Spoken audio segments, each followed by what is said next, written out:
Bien, pues vamos a continuar con la mesa tal y como estaba previsto. A continuación va a intervenir Martín Guillermo Ramírez, que como dijimos anteriormente es secretario general de la Asociación de las Regiones Fronterizas de Europa.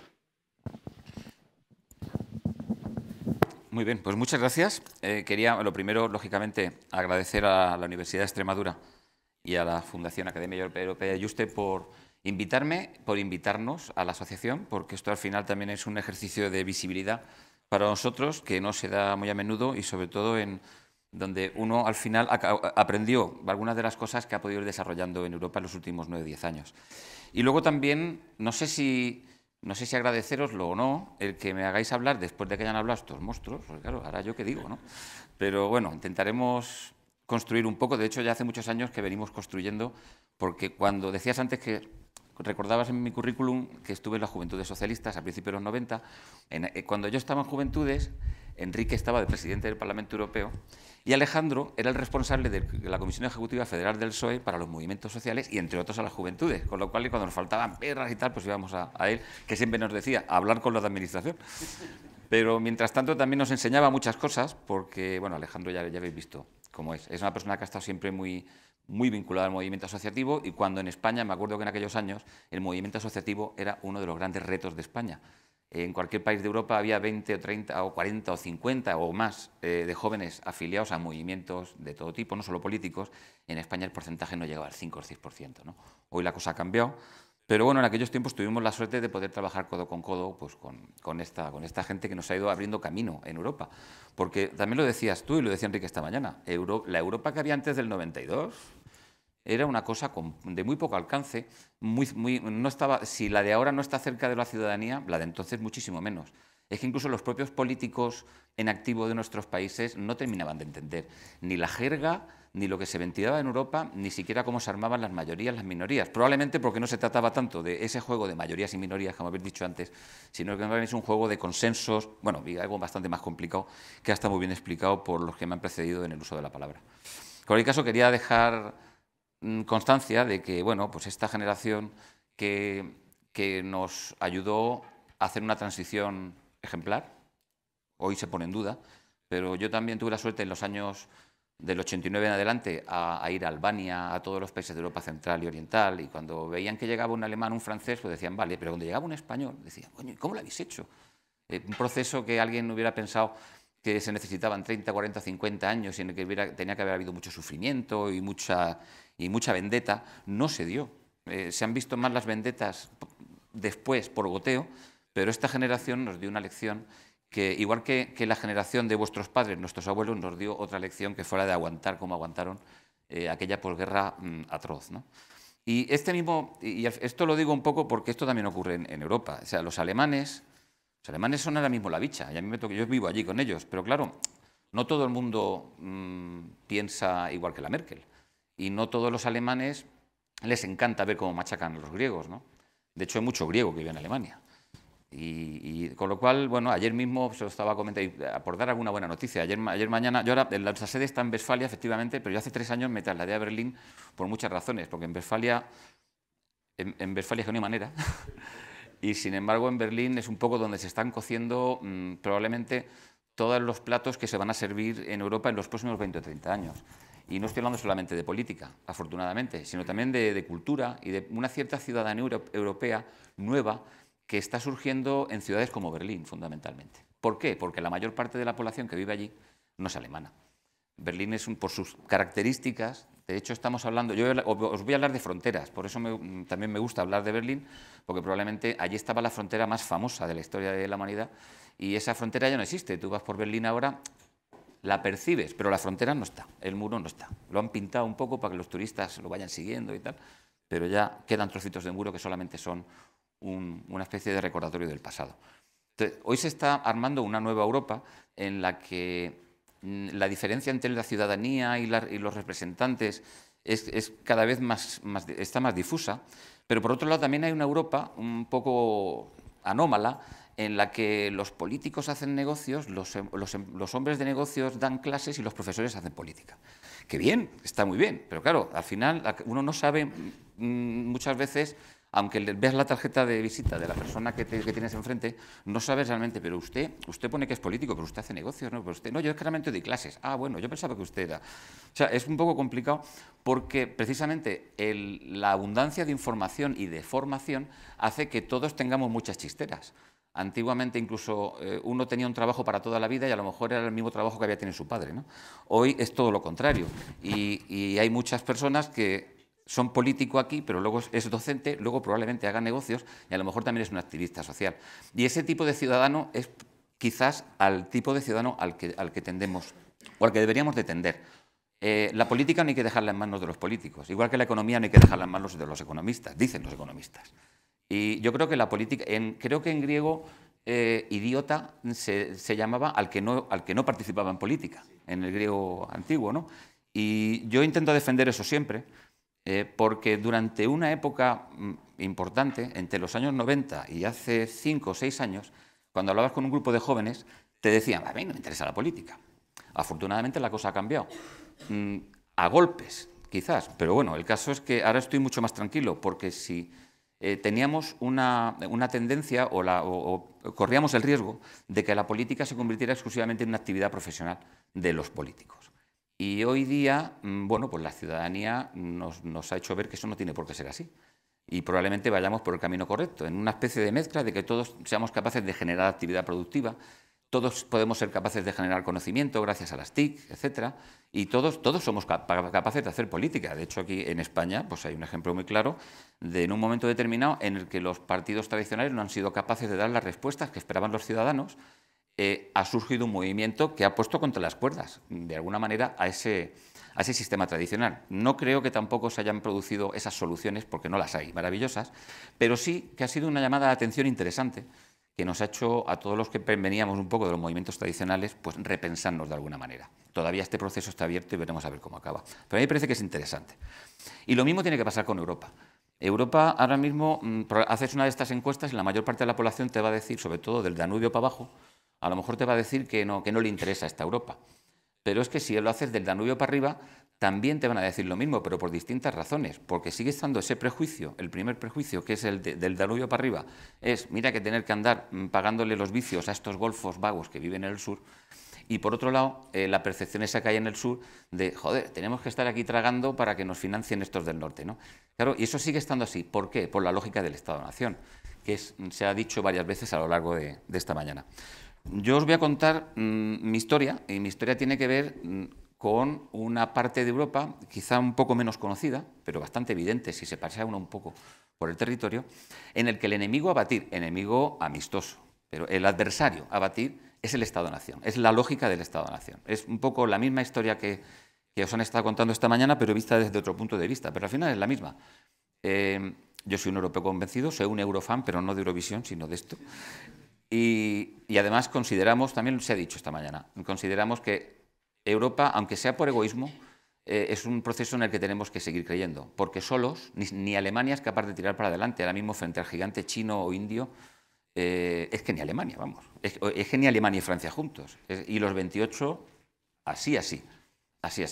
De hecho, Europa, también se ha dicho, no tenemos... somos dependientes energéticamente, somos dependientes de las materias primas, pero tenemos una historia y tenemos una tradición y tenemos una diversidad cultural que no es una broma. Eso es al final lo que queda. ¿Qué queremos convertirnos? ¿Queremos convertirnos en un parque temático para los chinos que vengan a ver todos nuestros monumentos exclusivamente? ¿O queremos ser algo más? Yo creo que Europa puede ser algo más junta, porque estamos hablando de más de 500 millones de personas con unas posibilidades que muy pocos territorios del mundo tienen. En cuanto crucemos alguna de nuestras fronteras hacia el sur de Europa o hacia el este, veamos cómo están los ucranianos o cómo se está viviendo en África. En Europa somos unos privilegiados. A pesar de la que está cayendo, en Europa somos unos privilegiados.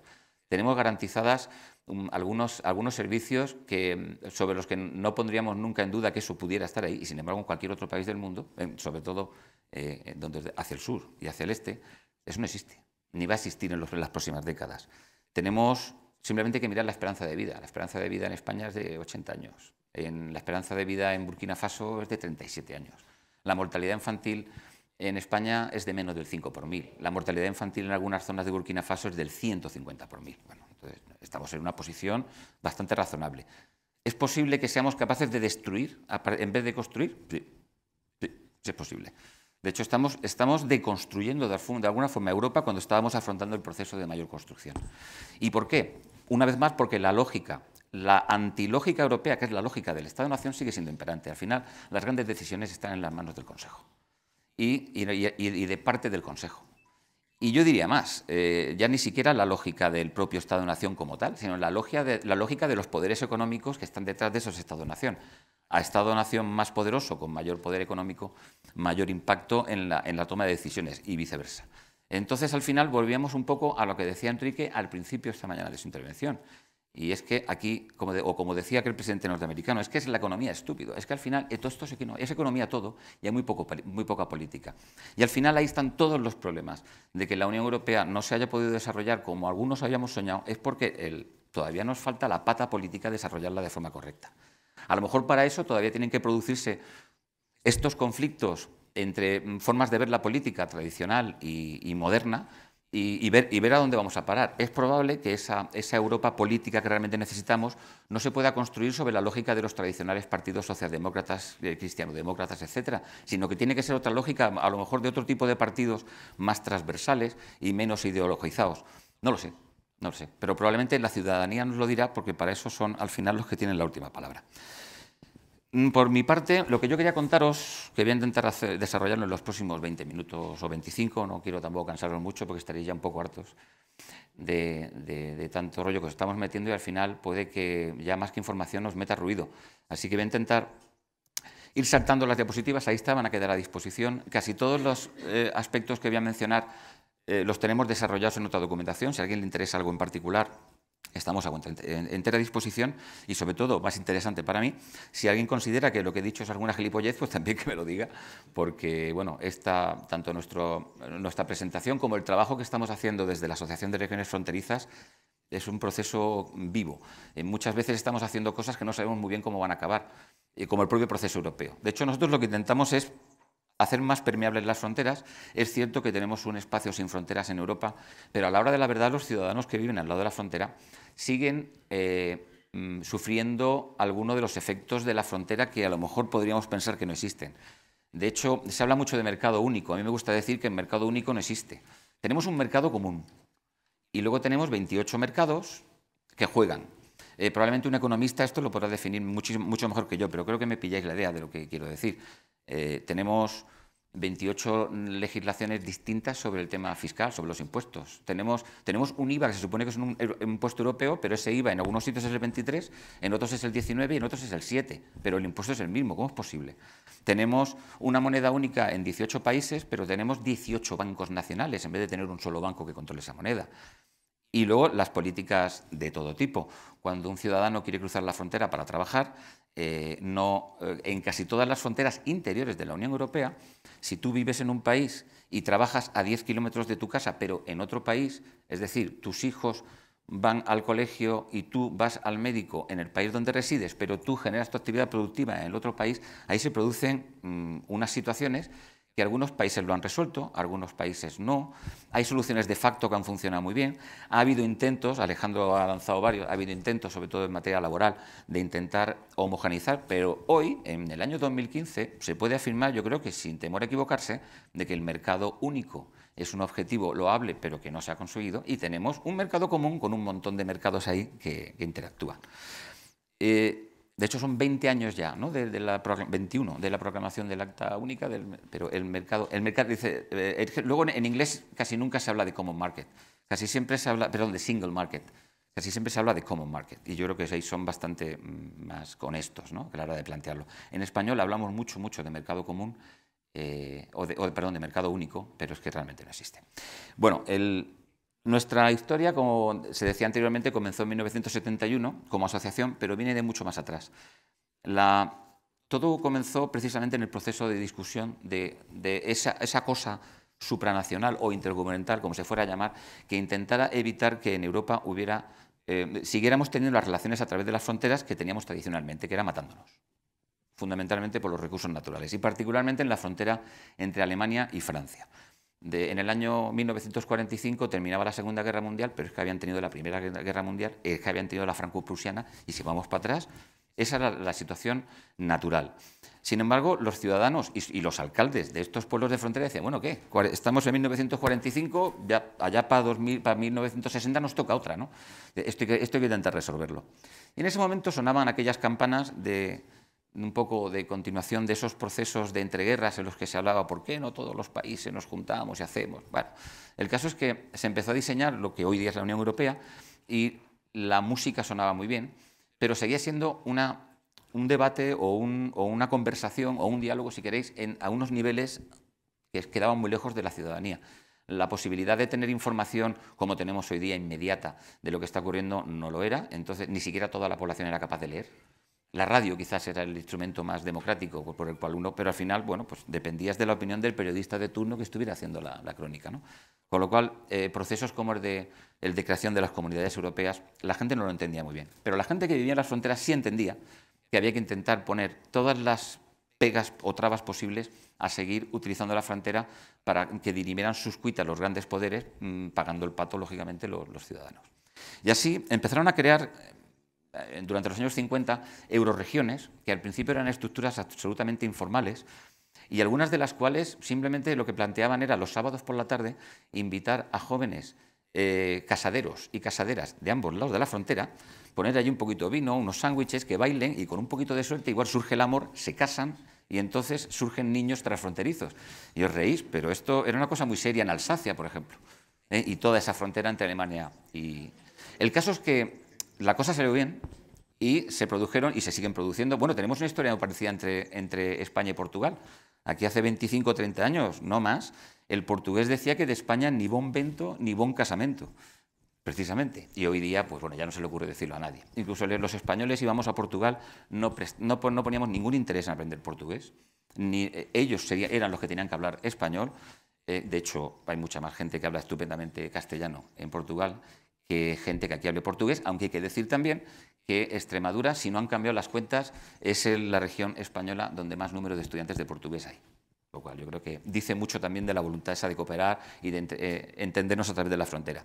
Algo tendrá que ver también el hecho de que Extremadura y el Alentejo durante muchos años han sido las dos regiones más pobres de Europa, hasta que entraron los países del este. En cualquier caso, hay ejemplos fantásticos. Probablemente la mejor historia europea es la que se cuenta a través de las fronteras durante los últimos 30 años. Yo creo que es la agenda en positivo, ¿no?, de la cantidad de cosas que han pasado para bien a través de estas fronteras. Como os decía, se hicieron estas euroregiones, primero se hicieron matrimonios, se empezaron a hacer algunos grupos de investigación entre universidades de un lado y otro, cosa muy difícil, porque en general una universidad de frontera prefiere 1000 veces hacer un acuerdo con la Universidad de Harvard que hacerla con la universidad del otro lado de la frontera, cuando se va a encontrar probablemente con unos investigadores que tienen más o menos el mismo campo de trabajo, los mismos desafíos y probablemente juntos harán más. Aquí tardamos en entenderlo, pero ya hace bastante tiempo que la Universidad de Évora y la Universidad de Extremadura colaboran. De hecho, la Facultad de Medicina de Évora se pudo abrir gracias a la participación de los profesores de la Facultad de Medicina de Badajoz, ¿no? Y así, casos como esos tenemos en toda Europa. Otro ejemplo es el de esa diapositiva. Esto está en la ciudad de Derry, son dos hombres lanzando la mano. Se llama Unidos sobre la división y intenta simbolizar el programa Peace. Es un programa que surgió de los programas de cooperación territorial, pero lo que hizo fue desarrollar el acuerdo, el entendimiento y el encuentro entre las comunidades de la República de Irlanda e Irlanda del Norte. Hace 20 años escasos aquello era un avispero. Aquí no había aquella frontera, todavía quedan algunos restos, pero allí tú veías pues, paramilitares, veías tanquetas, veías enfrentamientos y veías gente muriendo. De hecho, algunos de los últimos muertos fueron unos niños españoles que cayeron por una bomba en Omagh. Eran niños de 13 o 14 años que estaban allí de intercambio, ¿no? Bueno, hoy esto sigue habiendo algo, pero los programas de cooperación transfronteriza y la generación de actividades en las cuales se implicara la población, los empresarios, las universidades, todos los sectores de la sociedad a través de la frontera han funcionado bastante bien. ¿Por qué? Porque se han hecho de forma descentralizada. La mayor parte de estos programas de cooperación territorial y de cooperación transfronteriza en particular se han llevado a cabo por parte de los alcaldes, o de las regiones, o del movimiento asociativo, o de los sindicatos, o de las comunidades religiosas, o las asociaciones de viudas, da igual, pero eran estructuras políticas, o públicas, o privadas, o no gubernamentales, que están pegadas al territorio. Y por eso, hace tiempo que no hacemos el estudio, pero hace unos años vimos que las elecciones, por seguir un poco los ejemplos que se han dicho esta mañana, las elecciones europeas son las elecciones en las que menos se participa. Generalmente se participan más en las generales, luego en las municipales, luego en las autonómicas y las últimas son las europeas. Sin embargo, en muchas regiones de frontera, cuando ya llevábamos unos 10 años de programas de cooperación territorial, en muchas regiones de frontera las elecciones europeas eran en las que más se participaba, porque los ciudadanos de las regiones de frontera, que en general son periféricas, alejadas de los centros de toma de decisión, dejar de la mano de Dios, como se decía antiguamente, o de la mano de Marx, o de quien queráis. El caso es que hoy muchas de ellas han conseguido por lo menos verse de forma más central e incluso avanzar, porque los programas de cooperación territorial han permitido remover de verdad esas barreras, o muchas de esas barreras, producir el encuentro de ciudadanos a través de la frontera, y cuando hay encuentro de gente que ha estado separada o que pertenecía a comunidades distintas, al final ese encuentro lo que genera es efectos positivos, y sobre todo si hay muchos retos compartidos, como es el caso de la mayor parte de regiones fronterizas. Quizá el ejemplo de Irlanda es el más interesante, porque ilustra muy bien cómo pasar de una situación de sufrimiento atroz a una situación de prosperidad de alguna manera. De hecho, dicen que Irlanda ha sido capaz de aguantar mejor la crisis, y sobre todo estos condados rurales, porque había tantos vínculos transfronterizos que lo que fallaba en un lado de la frontera pues se compensaba por el otro lado. De hecho, Irlanda del Norte es el Reino Unido, pero es un Reino Unido muy particular. Es un Reino Unido europeísta, es otra cosa. Es que no tiene nada que ver alguien, es verdad, pues no es lo mismo Londres que Birmingham, que Edimburgo, que Belfast. Y sobre todo, bueno, además el propio proyecto europeo ves que está muchísimo más vivo en Belfast que en Londres, ¿no? Es bastante evidente. En cualquier caso, hay muchos más ejemplos, pero quería introducir esto que me parece un elemento importante. Bueno, esto tenía preparado aquí una intervención mucho más larga, así que me voy a saltar un poco las cosas, pero además, sobre todo por la hora, que no me parece que sea el momento de enrollarme mucho.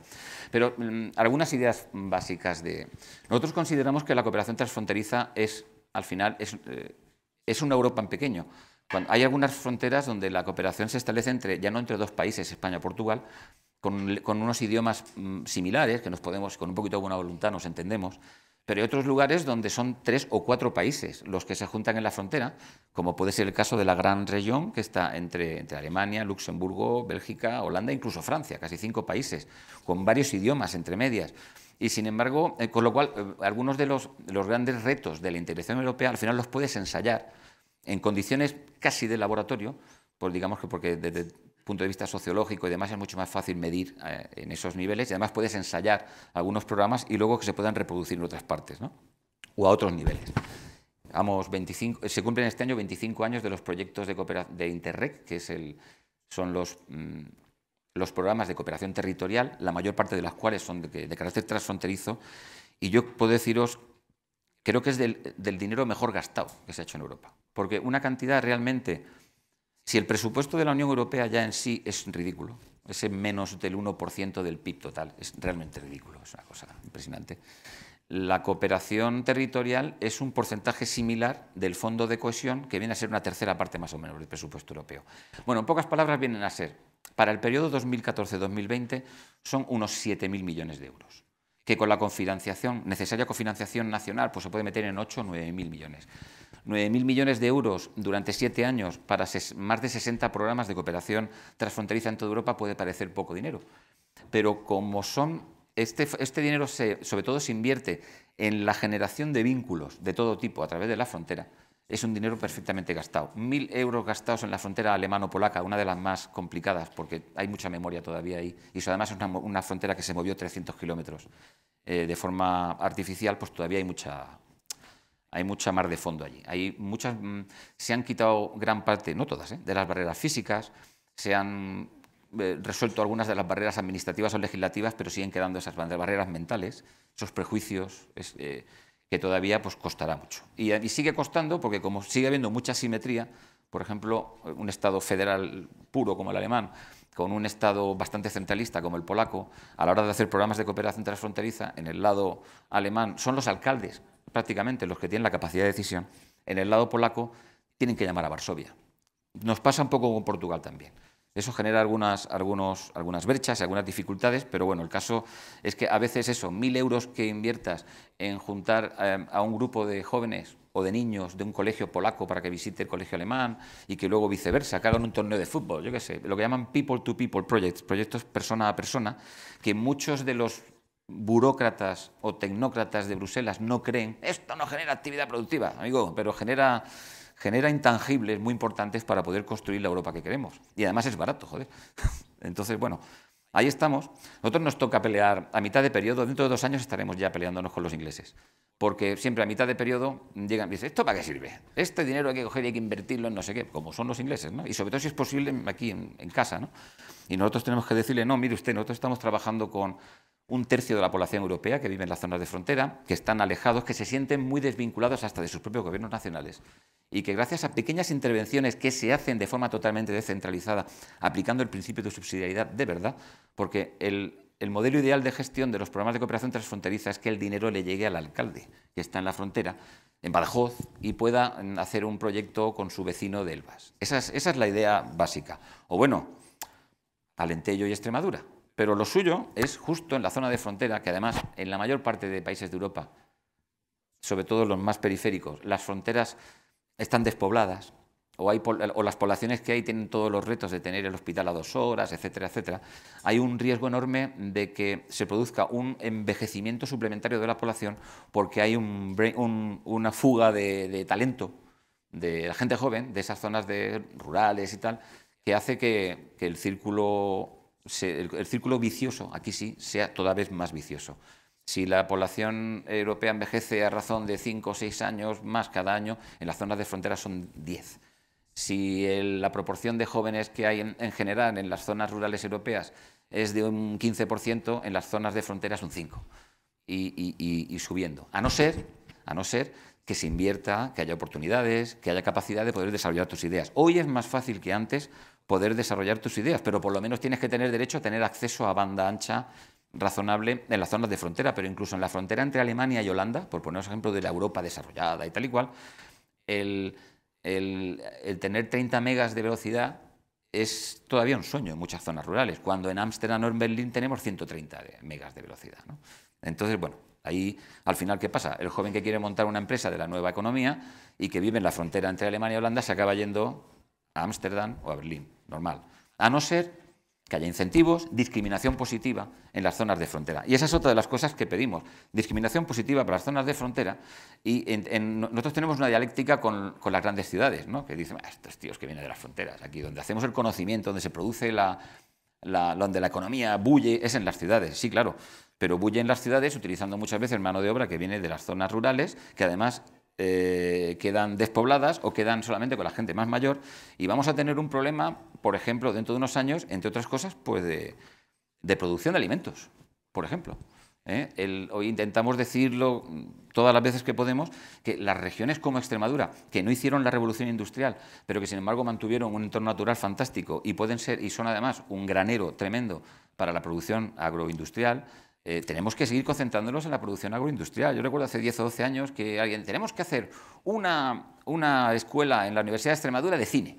Digo, hombre, eso está muy bien, eso está fenomenal, pero ¿por qué no hacemos primero una ingeniería medioambiental? ¿Y por qué no desarrollamos todas las carreras que pueden estar vinculadas a la producción agroganadera? Digo yo, no sé, me parece, pero de cine está muy bien, ¿no? Pero parece que aquí podemos hacer muchas más cosas, ¿no? Bueno, pues de ese tipo de ejemplos tenemos por Europa cosas de lo más variopinto, como algunas de las escuelas de ingeniería medioambiental más importantes están en las grandes zonas industriales, a lo mejor está en Essen, en mitad del Ruhr, ¿no? Rodeado de escoria de las minas de carbón y tal durante 2000 años, ¿no? Y ahí ponen la escuela de ingeniería medioambiental, ¿no? Vale. Y luego a lo mejor una de las mejores escuelas de ingeniería industrial está en Berlín, donde hay industria. Bueno, son cosas que pasan. Bueno, en cualquier caso, os decía que la cooperación transfronteriza en la que hay miles de personas trabajando todos los días en toda Europa. Son ese pequeño laboratorio donde se pueden ensayar. Y esto las instituciones europeas lo entienden muy bien.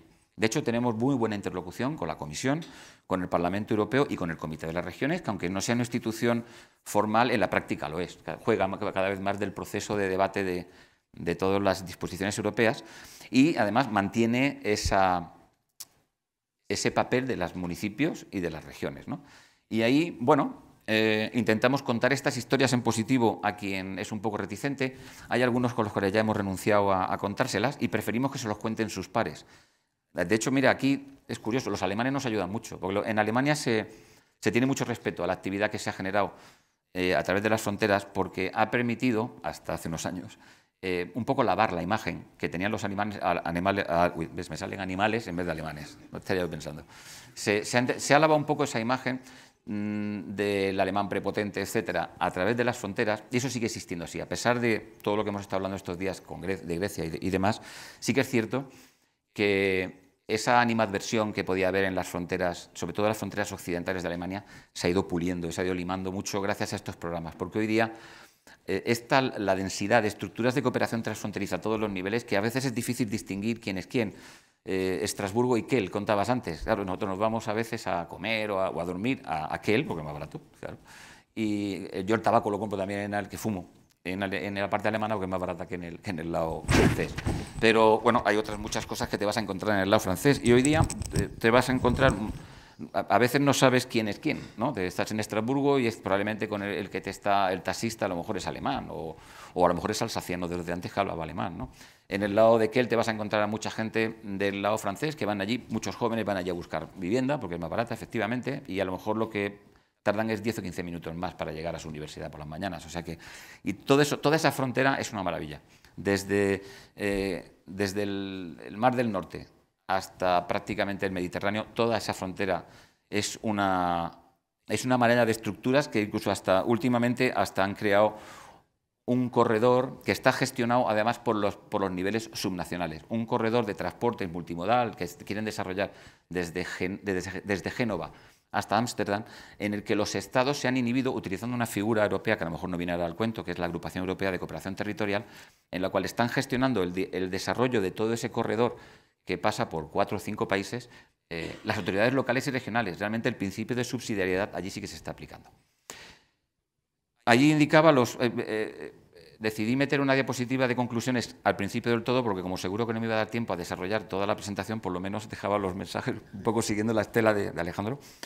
Y efectivamente, los principales retos a los que nos enfrentamos, los efectos de la renacionalización y el escepticismo europeo. Alguien podría pensar que esto, a nivel de Europa, pues parece una cosa muy abstracta y no puede tener un efecto directo sobre la ciudadanía. Pero la gente que está en la frontera y que ha visto los efectos de la frontera real, tanto la física como la administrativa, la jurídica y por supuesto la mental, han visto los efectos beneficiosos en los últimos años de la supresión de la mayor parte de estas barreras. Volver atrás sería un poco como volver también a cuando cada uno tenía su propia moneda. O volver a cuando cada uno tenía su propia legislación y cuando era muy difícil poder establecer cosas en positivo entre unos países y otros porque ni siquiera había un marco donde poder discutirlo, ¿no? Pero también es cierto que los otros retos se parecen mucho a los retos generales que tenemos especialmente en la Europa del Sur, pero esto también ocurre en muchas zonas fronterizas de la Europa del Norte. Digamos que las dificultades que atraviesan las regiones de frontera en Europa nos ponen a todos mucho más cerca. Si nosotros tenemos dificultades en regiones como Extremadura, como Castilla y León, también en Finlandia y en Suecia tienen enormes problemas en las zonas fronterizas del norte de los dos países, porque allí la densidad de población es tan pequeña que no da para tener un médico a la mano. Entonces, el modelo de salud pública es distinto. Tú no puedes tenéis que pensar que estamos hablando de densidades de población a veces de menos de uno por kilómetro cuadrado, ¿no? Entonces, bueno, hay, por ejemplo, en esa frontera que comparten Finlandia, Suecia, Noruega y Rusia, donde está la población sumi, los lapones que les llamábamos, allí hay unos buenos sistemas sanitarios modernos, pero también se ha apostado por la medicina tradicional. Primero porque gran parte de esa población solamente se fía de la medicina tradicional, con lo cual lo otro era a veces un gasto que no terminaba de llegar a ningún sitio. Lo que se ha hecho es aceptar un poco esa medicina tradicional y por ahí meterle la moderna. Y bueno, se ha llegado a una cosa compartida, que no es mala solución, y bueno, y nos ha hecho reflexionar mucho sobre también el papel que la tradición, incluso en nuestra Europa, tiene en muchas comunidades, sobre todo de frontera, porque otra de las cosas que hemos identificado es más de 50 comunidades lingüístico-culturales en las fronteras europeas que están totalmente olvidadas por todos. Y estoy hablando, por ejemplo, de Alemania. Mucha gente puede pensar que en Alemania todos hablan el mismo alemán, pero los que ya conocen un poco más, pues sabéis que los bávaros tienen un acento muy particular, que no hay quien les entienda, etcétera. Pero también hay comunidades que tienen su propia lengua, su propia cultura y que además sufren una discriminación importante, histórica, por parte del resto de la población. Y estoy hablando de la gente de los Sudetes, o de los sorbios que están ahí en la frontera entre la República Checa, Polonia y Alemania, y muchas más, que aquí en España yo por lo menos no había ido a hablar nunca de ellos.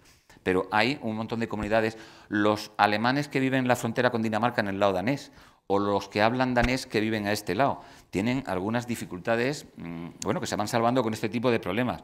Una pequeña comunidad musulmana que vive entre Grecia y Bulgaria, en las montañas, y que ha quedado ahí como una especie de resto de las invasiones del Imperio Otomano, y ahí están. Además, es muy curioso, es una zona en la que no hablan griego, no hablan búlgaro, cultivan tabaco. Intentamos hacer un proyectito con esta región por aquello del tabaco, lo que pasa es que los suecos nos dijeron que eso no había... Bueno, ya sabéis la historia, ¿no? Pero bueno, hay casos tremendos que uno tendría a pensar que los países son uniformes, pero simplemente miremos a nuestro propio Estado español lo diverso que es. Bueno, pues lo mismo acaba ocurriendo incluso con países muy centralistas. El modelo de gobierno es centralizado, pero luego la población es diversa. Y tenemos cuestiones de nacionalismos, y tenemos cuestiones de idiomas, de lenguas autóctonas, etcétera, etcétera. Cosas que en España también conocemos bien. Y también trabajamos este tipo de cosas. Intentamos afrontar estos retos. Sabemos que no tenemos la solución, pero sí por lo menos podemos identificar a veces algunas de las soluciones que se pueden ensayar a nivel europeo. Y ahí hemos conseguido establecer un puente muy importante, particularmente con la Comisión Europea, con la Dirección General de Política Regional y Urbana, lógicamente, que es nuestro aliado natural, también con el Parlamento Europeo, donde hay un comité de política regional que es muy interesante porque casi todas las reuniones que tienen, fuera de las reuniones formales del propio Parlamento, pero las que tienen un poco para debatir próximas propuestas o para hacer análisis generales, es un comité en el que casi siempre hay más más gente que no es eurodiputado de los que hay. No porque los eurodiputados no vayan a las reuniones, que en estas sí que van mucho, sino porque de forma natural invitan a otros. Esto es una cosa que puede resultar un poco curiosa, porque en los parlamentos nacionales no ocurre tanto. En el Parlamento Europeo ocurre más, pero en esta comisión ocurre particularmente. Entonces, es muy normal que haya hearings, audiencias de estos comités a asociaciones como la nuestra. Vamos muy a menudo, hay más asociaciones, a alcaldes, a representantes de regiones, pero también a ciudadanos organizados, a movimientos asociativos, a sindicatos y demás, ¿no? Porque al final lo que este comité REGI acaba dirimiendo son los elementos relacionados con la cohesión.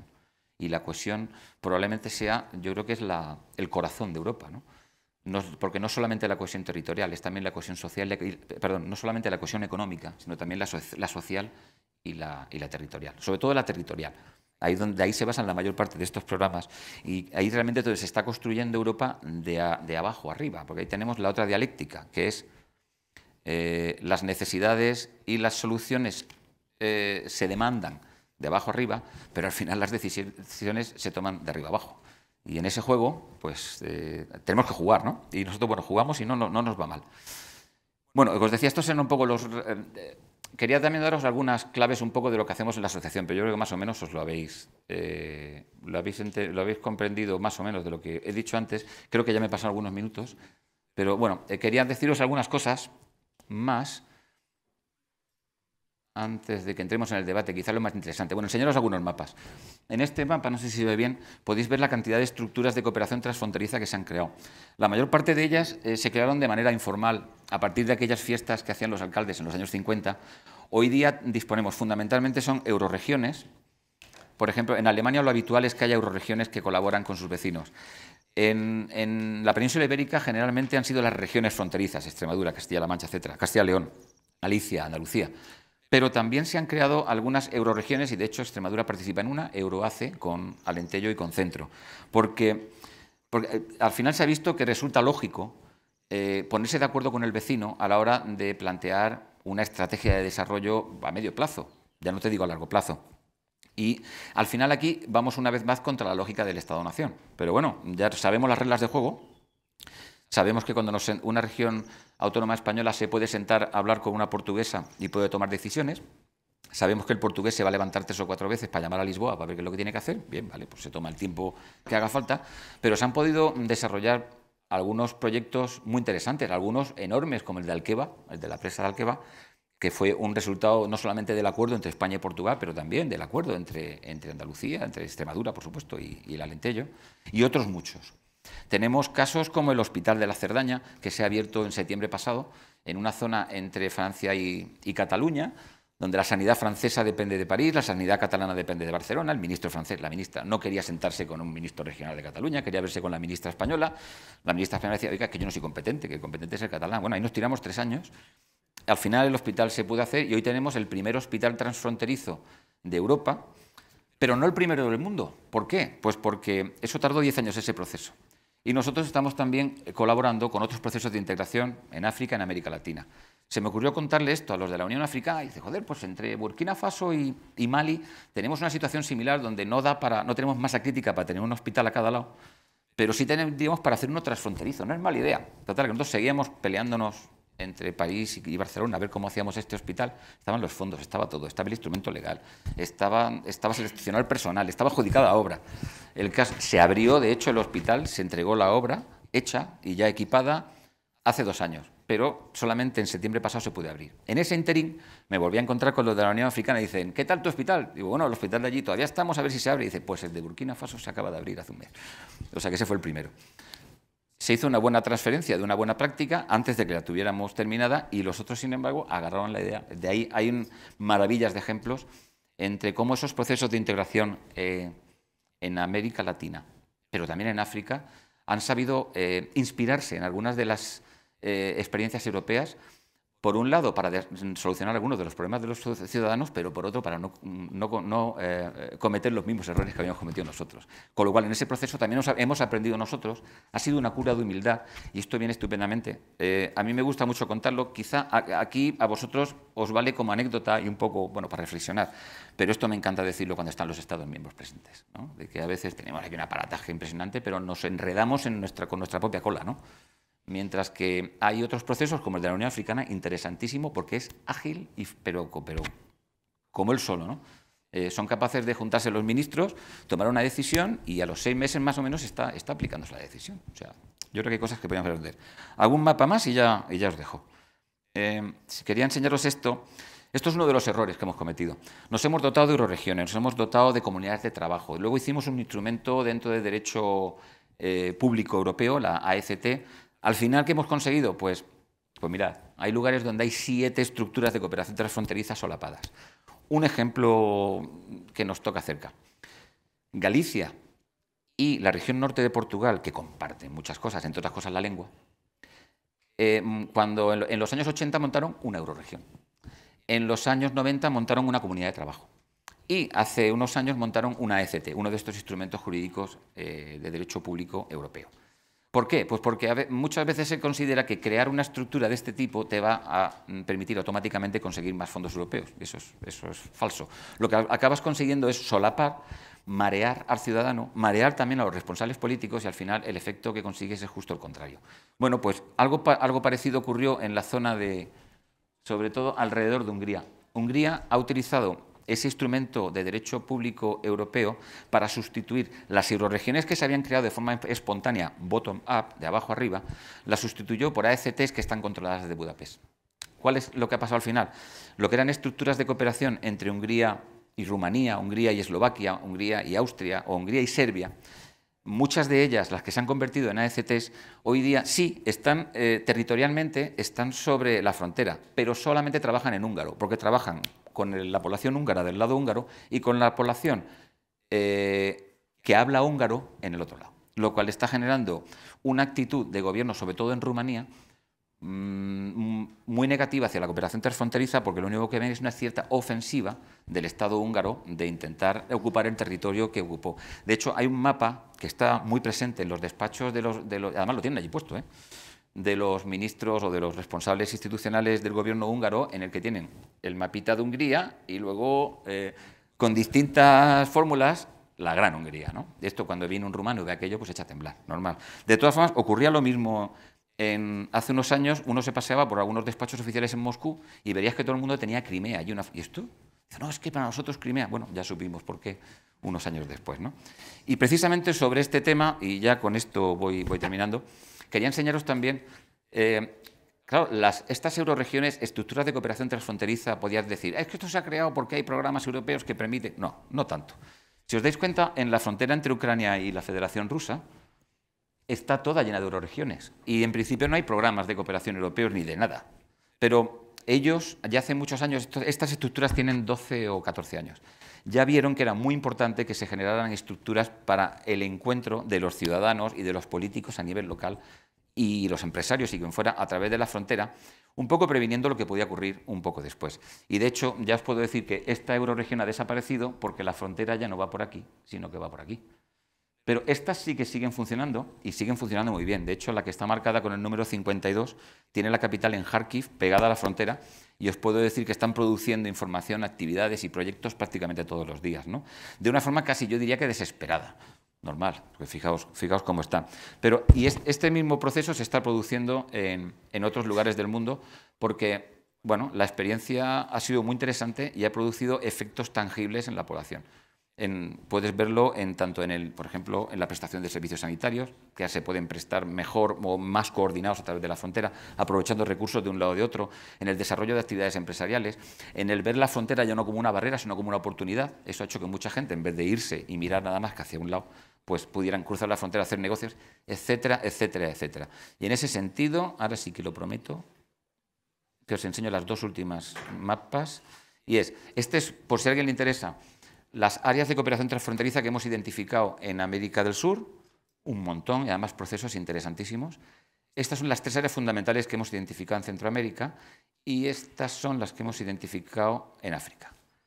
El problema es que en algunas de las zonas de África más interesantes, donde había mucha más potencialidad hace 10 o 12 años, es en las fronteras de Mali, donde en los últimos 7 o 8 años los acontecimientos han ido exactamente en el lado contrario. Pero incluso ahí hay gente que está trabajando todos los días para intentar desarrollar una buena colaboración a través de la frontera que al final permita ofrecer servicios a los ciudadanos de allí que de otra manera sería imposible que los pudieran ofrecer. En ese trabajo seguimos estando y el último encargo que nos han hecho es que intentemos aplicar estas herramientas en la ciudad de Jerusalén para intentar juntar a comunidades tanto de Palestina como de Israel. Sobre eso podría estar otras 3 o 4 horas contándolo, pero prefiero que si a alguien le interesa se lo cuento después. Muchas gracias por vuestra atención.